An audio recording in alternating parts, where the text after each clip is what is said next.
युवाओं के लिए, छात्रों के लिए, जो सिर्फ इसलिए जेल में है, और माफी के साथ कहता हूं कि वो मुसलमान। बड़ा मुश्किल है ये कहना सलमान साहब।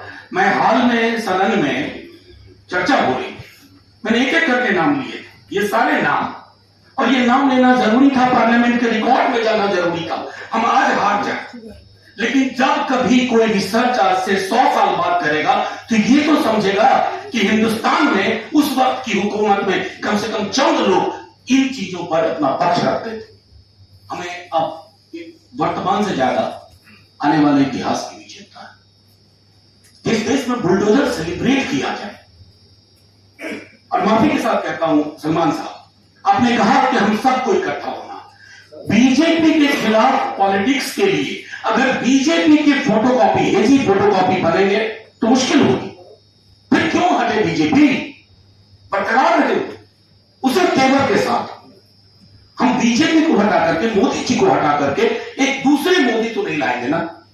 और अभी हाल में मैंने योगेन भाई का एक आर्टिकल पढ़ा, योगेन भाई आर्टिकल पढ़ा या इंटरव्यू देखा, अपनी एक बड़ी अच्छी चीज की कि बीजेपी से अलग होने, अलग पार्टी होने का मतलब नहीं है कि वो बीजेपी की विचारधारा के विकल्प के रूप में भी।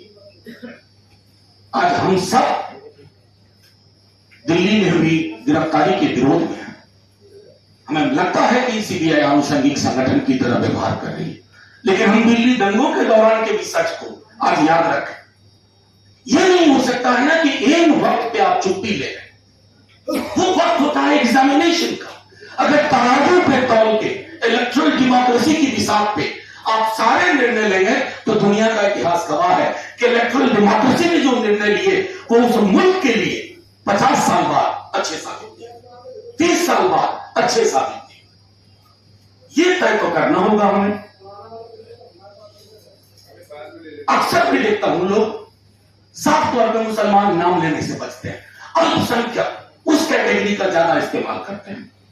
खुल के बोलिए, खुल के बोलिए। आप लाभ लपेट के साथ बोलने का टाइम नहीं है। खुल के अगर आप नहीं बोलेंगे, तकरीबन 20% की आबादी है, यानी कि 5 व्यक्ति के घर में 1 व्यक्ति मुसलमान है।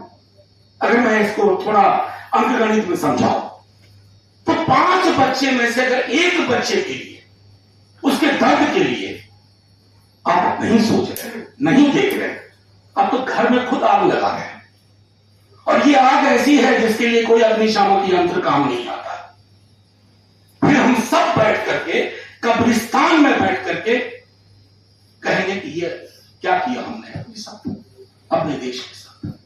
तो एक तो मुझको लगता है कि पॉलिटिकल पार्टीज को, सारी पॉलिटिकल पार्टीज को सब, अभी भरतपुर में मैं देख रहा हूं लोग नाम नहीं ले रहे हैं साहब, बोलो ना नासिर जुनैद, क्या लग रहा है इसको बोलने में? कोई फर्क नहीं पड़ेगा अगर आप ये समझते हैं कि इन मामलों में चुप्पी रख करके और एक सॉफ्ट वर्जन ऑफ हिंदुत्व, वो सर काम नहीं करेगा। जब ओरिजिनल रहेगा तो फेक और फोटोकॉपी किसी को बेचे। फोटोकॉपी क्यों बनना है? एक और इलेक्शन हार जाएंगे, यही होगा ना। 3 इलेक्शन लगातार हार जाएंगे, कम से कम देश तो नहीं हारेंगे ना।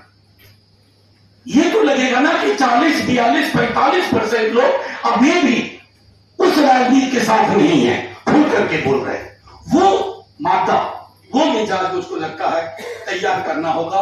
और ये जो अक्सर नफा नुकसान वाली चीजों के कारण बहुत शाम की डिबेट क्यों जाना जरूरी है, मेरी पार्टी ने लगभग छोड़ दिया। क्यों जाए उस डिबेट में जिसमें, जैसा कि आपने कहा कभी जी, सब कुछ पहले से तय है। और मैं तो अपने कई सारे मेरे मित्र हैं एंकर, उनसे उनकी शिकायत क्या करना। उन्हें तो एक स्क्रिप्ट मिली हुई है, वो उसके आगे नहीं जा सकते, उसके पीछे नहीं जा सकते, उसके दाएं नहीं जा सकते, उसके बाएं नहीं जा सकते। लेकिन हम आप कुछ फैसले ले सकते हैं, और वो फैसले हम नहीं ले रहे। हम वो फैसले इसलिए भी नहीं ले रहे हैं कि जो डर भाजपा फैलाना चाहती थी, आपने उस डर को अंगीकार कर लिया। कई पॉलिटिकल पार्टीज ने अंगीकार कर लिया, कई पॉलिटिकल पार्टीज ने दूसरे तरीके अख्तियार कर लिए। बाहैसियत हम सब सिर्फ पॉलिटिकल पार्टी के नुमाइंदे नहीं, कल को मैं राज्यसभा का मेंबर नहीं रहूंगा, लेकिन मेरी नागरिकता तो कोई नहीं लेगा ना उससे। मैं बाहैसियत एक नागरिक के रूप में यहां वो भी, और एक नागरिक के रूप में मुझे कश्मीर पर भी बोलना होगा। एक नागरिक के रूप में मुझे दलितों पर बोलना होगा, क्योंकि शेक्सपियर का कहना वो जो है ना, अभी आ जाए वो इंडिया में कहते थे ना कि there is nothing in name, please come here, we have everything in name and something more in surname. नाम और सरनेम का खेल इस देश में चल रहा, और तब भी हम कहते हैं कि हमें इस राजनीति में थोड़ा सॉफ्ट वर्जन बन करके अपनी जगह तलाशनी है।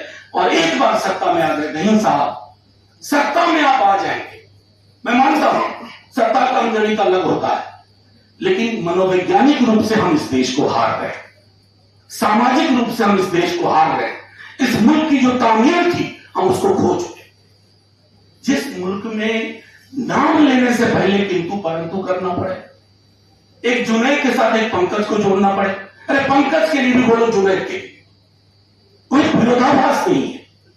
लेकिन जब तक हम इसको नहीं समझेंगे मैं समझता हूं कि मुश्किल होगी। मैं अक्सर इन मौकों पे साथियों आपके साथ रहा हूं, मेरी पूरी पार्टी भी we want for it, but we must remember I see more or less similar faces in every meeting. हम सब एक दूसरे के आदी हो गए, आदत बन गए एक दूसरे की। इस आदत में भी थोड़ा बदलाव करना होगा। हालांकि आज थोड़ा बदलाव है, सुना कुछ एक दो आईबी के भी हमारे साथी आए हुए हैं, और उनसे भी आ रहा है कि आप गौर से सुने कि क्या है, यहां आइन की बात हो रही है, संविधान की बात हो रही है, क्योंकि ये मुल्क किसी पॉलिटिकल पार्टी की कस्टडी में हमेशा के लिए नहीं।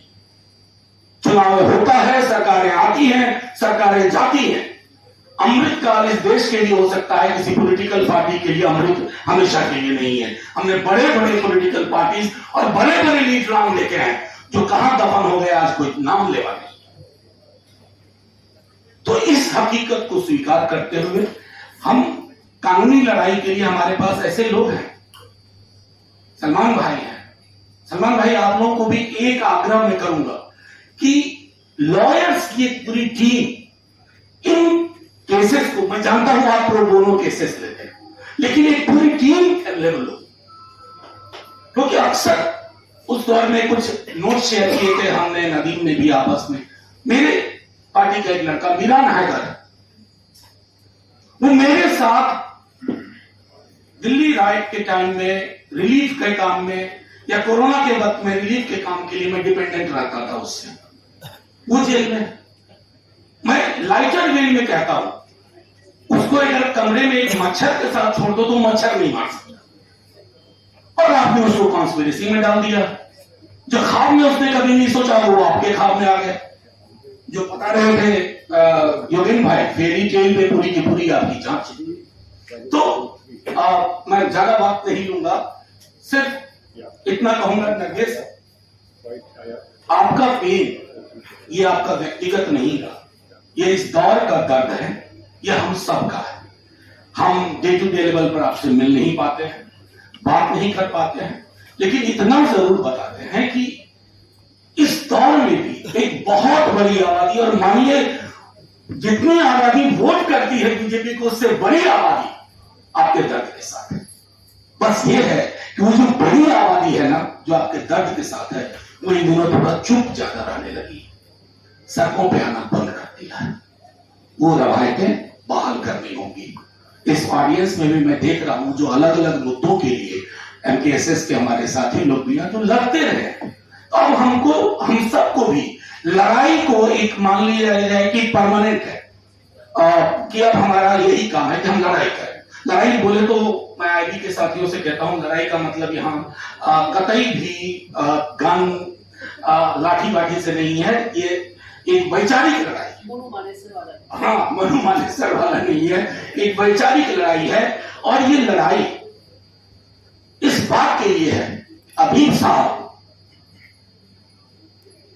को ये ना कहना पड़े कि मेरे वालिदैन ने बिस्तर बंद क्यों राय देते हैं। शुक्रिया, जय हिंद।